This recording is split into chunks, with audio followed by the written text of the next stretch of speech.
everyone, and welcome again to Ghost Reviews, where we will look at yet another speed paint of an anime character. Bear with me, guys, this week has been terrible. So, without any further ado, please sit back, relax, and enjoy the show. So, first off, let's start with the background. Not many hardcore anime fans that I know have actually watched the FullMetal Alchemist series.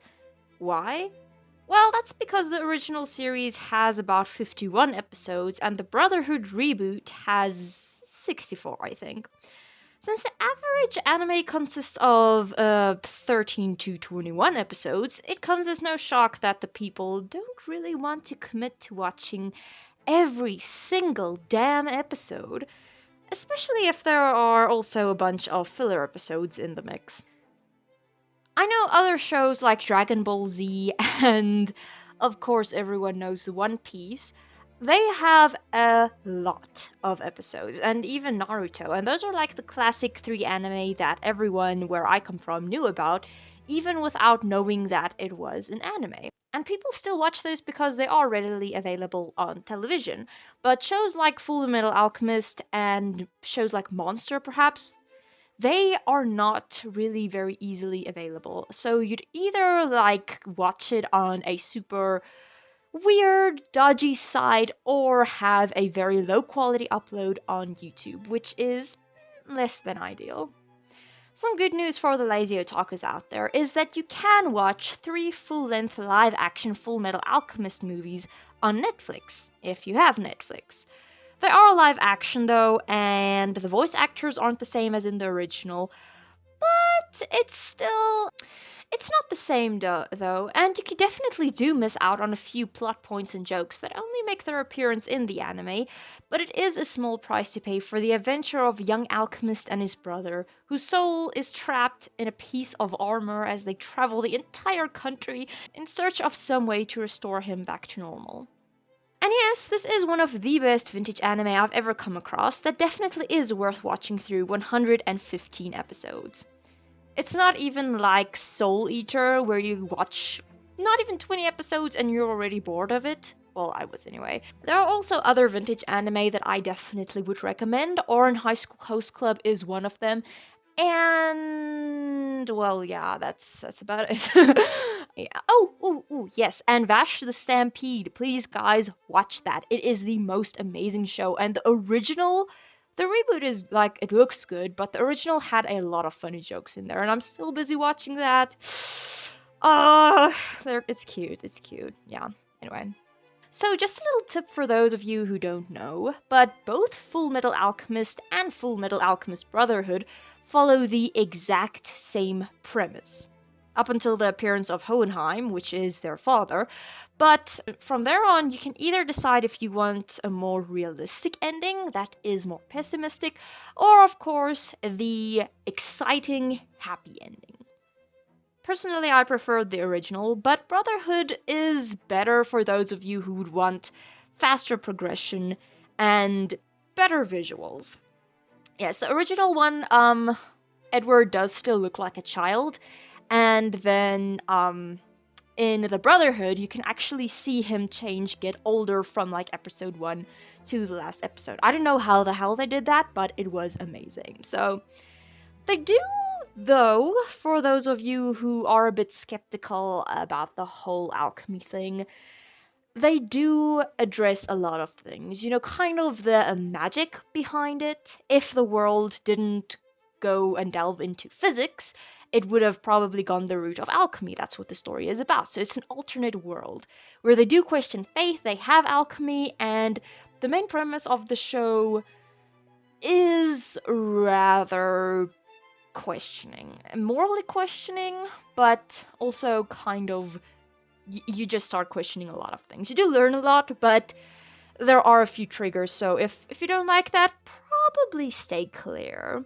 One episode is okay though, but not the first episode, because immediately it's about a guy who supposedly is like a priest, right?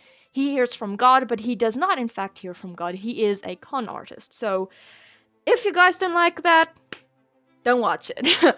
But overall, I really did like the show. Like, I watched through all the episodes, 115 of them, and even like the 3 live action movies and another movie that followed right after the first series.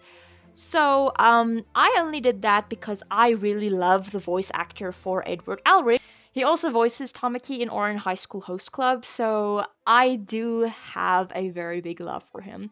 Oran High School Host Club was one of my very first anime as well, so yes. And yeah, in this show, Edward is a very condescending little brat, and he's short, so and he lost his arm and a leg, but that comes in later. Anyway, let's move on to the picture itself. As you might have guessed by now, I am drawing Edward Elric, the dude who lost an arm and a leg to bring his mother back to life. And no, in reality, it's not that funny. It actually reminded me of that part in Origami where Yuki had to undergo that whole ablution ceremony, and then those 3 barriers from the other Shinki kind of locked him in, and he kept flying upwards with his new wings and yelling. It was a scary scene, okay? But it was also kind of good, so.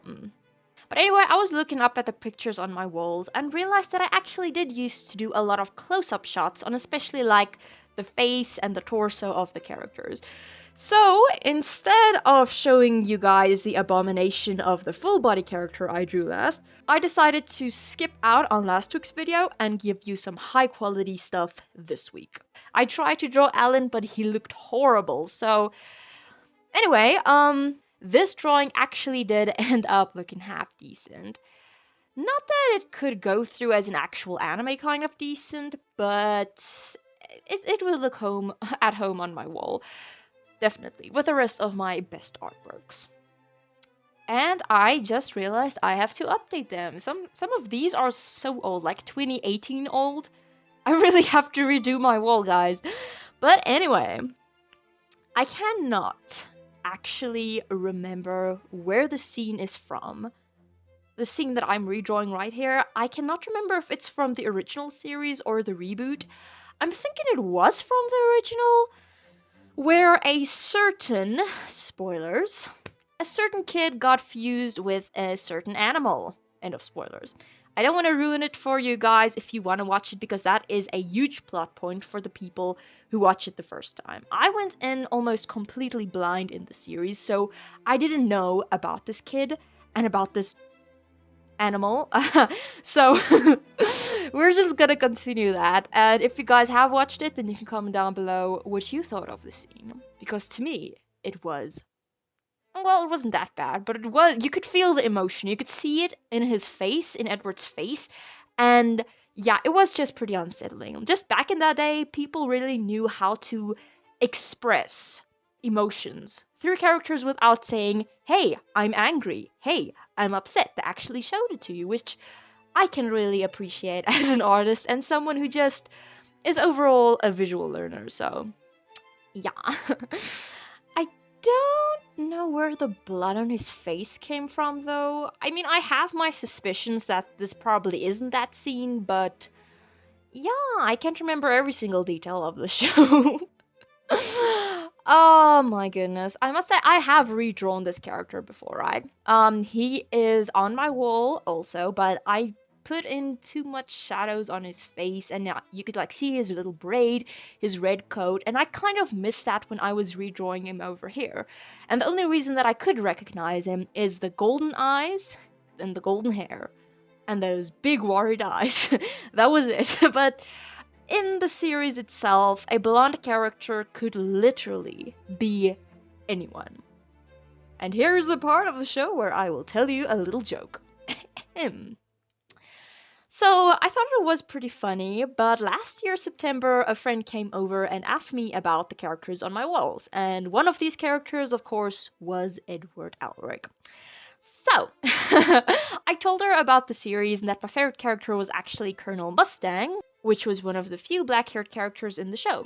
So she asked me out about him, like what he looked like and if he was single or not, and note, I was on my phone, scrolling through Pinterest, and showed her his picture, and told her he's dating a blonde. And when we scrolled down and saw Edward with his braid, she asked, "Wait a minute, is he gay?" And I was like, "Whoa, no, she was a blonde girl." And then we came across a picture of Winry and she asked, "Is that her?" And again, I said no, she had shorter hair and was like stern and stuff. And then we came across Armstrong's sister, another blonde girl, which made me just realize how many Aryan-centric characters were in the show. So many blondes. If it weren't for their outfits and their eye colors, I could see how you can get confused because everyone almost looked the same. But in the end, we finally did find a picture of Mustang and his girl, but it did take forever. Alright, that's the end of the joke, guys. Let's move on to some tips. Yay! So as you guys can probably guess, the tips that I have will only be based on solely 2D animation or shading. So if you're not looking for these kinds of tips, then you can feel free to skip ahead or to just mute me, that's also fine. I know my voice can get very annoying sometimes, so apologies. Anyway, let's move on to tip number 1. 2D doesn't mean flat. And no, I'm not talking about characters. I am talking about actual like shading. I mean, I used the same methods here as I did in my King video to add a little more depth to the image without relying on 3D shading techniques. If animators could do it for years, then it shouldn't be that hard. And you know how I did it? By simply adding a gradient layer to the clipping layer of certain parts of the character. You can't always just do it on top of the entire character to give that a little more depth. But yeah, I did it. And it looks okay. It doesn't look that hollow. A little more lighting, especially in 2D animation, does make a lot of difference. Even if it is a little subtle. Tip number 2 is up the opacity on the shading levels. So opacity, you know, means the transparency, right? So you don't want the transparency to be like 50% or something. Even though usually I use the 50%, especially when I'm doing like 3D shading, and it works well in everyday scenes if you want to focus more on detail than on mood. But in anime, however, it is prone to be a bit more dramatic. And the way to emphasize dramatic scenes is to higher the opacity to 60 and above, so that the contrast between the lighter and the darker colors is bigger. I'm not a film major, but that's like one of the only things that I know. That and symmetry. And now we're moving on to our last tip, which is keep the white white. It's not what you think, guys. I'm referring to the eyes and the teeth. So when you add ambience layer, because the character is in a dark place, then it is best to erase that ambience layer from the eyes and the teeth. Why? Well, in traditional art theory, contrast brings out a bigger mood. This basically ties in with the previous point to up the opacity shading levels. So while you try to make the shading darker, you want to keep the lighter parts lighter. The teeth and the eyes in this sense, and maybe even like a hair highlight or something. Keep them lighter and keep the shading darker, and then the mood will be dramatic, if you're looking for that. And this scene especially, like, Edward found out something horrible, so of course it's gonna be a bit dramatic. Play around with the lighting, play around with the background. I didn't do a lot of background because Edward's face took up the whole page though, so yeah, then we just look at the coloring at this stage. In conclusion, this has been my speed paint video on Edward Elric from FullMetal Alchemist. He's a bright 14-year-old, at the beginning of the series at least, with a checkered past and a great love for both Winry and his brother who's trapped in armor.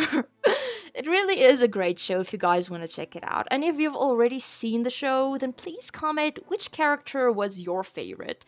I, of course, loved Colonel Mustang, but I would love to hear your thoughts as well. And please don't forget to like this video if you are enjoying this kind of content. Maybe I can continue with more anime characters. You guys can also comment which ones you would like to see me draw, but I'm not gonna, well, probably not gonna do full bodies. Probably, I want to focus on the faces again, so. But yeah, or even just like send a picture of who you'd like to see or a reference or something. I would love to do more anime fan art. It was, after all, the longest part of my art career was basically just me redrawing anime fan art. Everything is easier then because you have the character, the face shape, the eyes, the coloring, the shading. Well, yeah, I'm not lazy. I just like anime. Oh, and also, feel free to check out my social media links in the description box below, where you can see the final results of my artworks. Or if you're more interested in buying merch similar than the picture that we've just seen me draw, then please go check out my Redbubble shop. Prices are reduced over there. And if you're interested in commissions, like special commissions that I have not drawn, but what you would like to see me draw, completely original work, then you can go check out my Artistree. Links for both of those two are also in my description. So yeah, it'll be very wonderful if you guys can also just go check out those platforms. If you can, if you're busy, I understand. That thus brings me to the very end of my video. So until I see you guys again, please stay safe and keep practicing. Bye!